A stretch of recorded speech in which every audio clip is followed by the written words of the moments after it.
Ngayong gabi, meron tayong bibigyan ng isang assist sa isang DIY na baguhan kasi hindi niya raw makuha yung kanyang connection para sa kanyang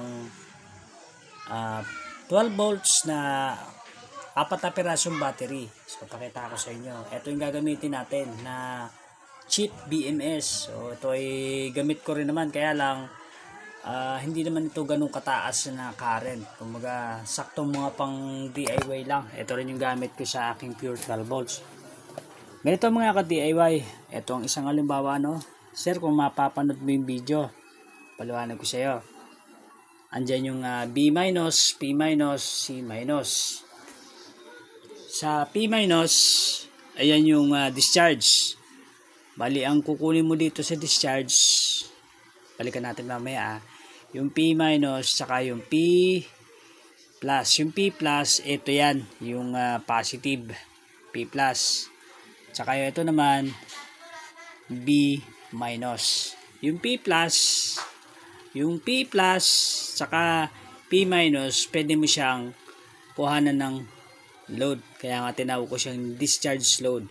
Sa C- at yan, C- at P+, ito naman yung sa charging in. Sana makuha mo yan, sir. Maglalaan ako ng oras para sa iyo, para masagot ko na yung katanungan mo na hindi ko basta-basta nare-replyan. So gawa na natin ng video.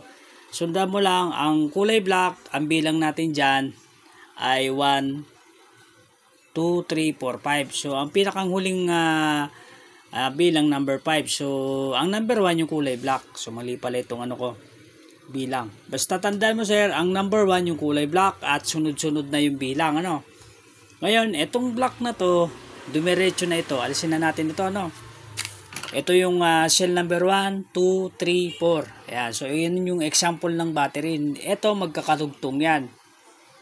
Ayan, so ito yung positive, positive, ito naman yung negative. Ganito gagawin, sir. Focus tayo sa BMS. Medyo malikot ang camera ko. Sa BMS, kukunin natin yung black na wire. Yung black na wire, nandito yan, di ba? Yung black na wire, pupunta yan doon sa may negative ng battery. Ngayon, nakuha mo na yung connection nito, Etong pangalawang wire nung positive, yung kulay red, o sabihin natin 1, 2, 3, 4, 5. So, yung pangalawang wire, pumunta yan dito. Yung pangatlong wire na nandito, pumunta naman dito. Yung pang-apat na wire, pumunta naman dito. At yung pinakahuling wire, pumunta dun sa dulo. So, etong bilang 1, 2, 3, 4, 5. Kapag kinabit mo ito, pag winiringan mo siya, wag mo muna ikakabit yung BMS mo para hindi ka ma-shorted o madisgrasya yung BMS mo. Ngayon, sa tanong ni sir, yung sa B-, ito yan, yung B- na to, pag nakarap sa'yo, B- yan, nilagyan ko na rin siya ng pangalan. Yung B- na to, pupunta rin ito doon sa main negative ng battery. Ito nga yan, sa may minus. Pumunta siya dyan, pumunta dito, ayan. Etong number 1, pwede mo naman siyang hindi na padaanin doon sa dulo. Pwede mo naman siyang ayan, kung may makikita ka, meron akong shortcut, yung number 1 na wire, yung kulay black, pwede mo siyang i-shortcut papunta dito sa may B-.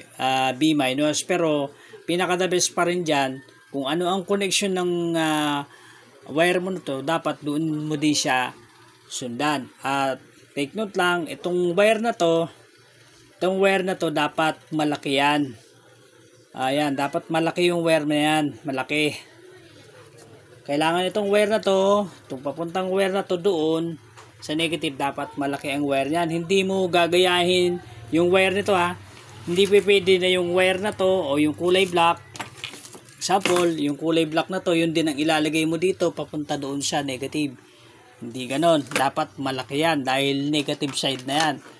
Kung maaari, ganito siya o kaya mas malaki pa. Ngayon, kanina nung nagsisimula pa lang ako mag-video, sinampol ko na yung paliwanag ko dito. Yung C-, Ang kapartner nitong C- yung sa P+. Asan ba yung P+? Ito yung P+. Ito yan. Ito yung P+, ano? Ayan yung main positive. Ito na yan, yung P+. Kukunin mo yung wire nito. Kukuha ka dito ng wire. At kukunin mo yung wire din nito. Pakita ko sa iyo kasi medyo baguhan talaga ito si sir eh. Kukunin na natin yung wire ng C-. Ito na yan. So ito magiging C- to para sa charging. At ito, magsiseparate din tayo ng malaking wire dito sa positive. Kukuha ka rin ng malaking wire dyan. Sirain na natin yung yung diagram. Bali, ayan. Dito ka naman kukuha ngayon ng P+. So ito ang gagawin mong pang charge.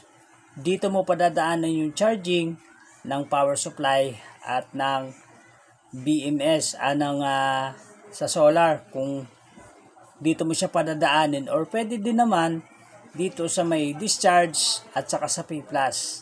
Ayan, pero kung gagamitin mo yung AC charger, dito ka gagamit, dito ka magkokonekta sa C- at saka sa P+. So sana maliwanag yan sir, dahil ito na yung uling sagot ko sa iyong katanungan. Naglaan ako ng oras para dito.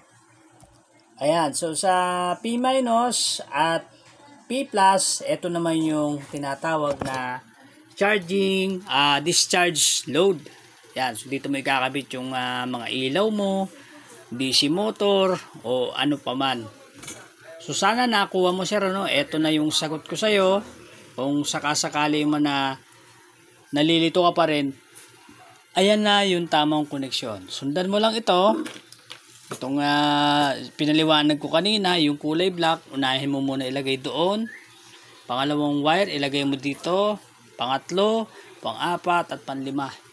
Ayan, so sana nakuha mo sir, 7 minutes para sa ganito. So hindi ko siya na-picturean kanina, nasira na yung diagram.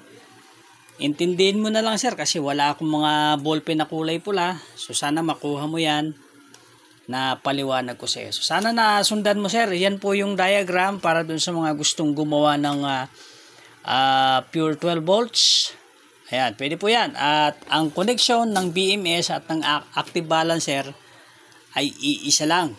Kung ano yung number 1 dito, sundan mo lang din doon sa connection ng pagkakasunod-sunod ng wire. So sana nakuha mo yun sir, yung video na to, dahil ito na po yung sagot ko sa tanong mo na ikaw ay naguguluhan. So ayan, so sana nakuha mo sir, at ito na.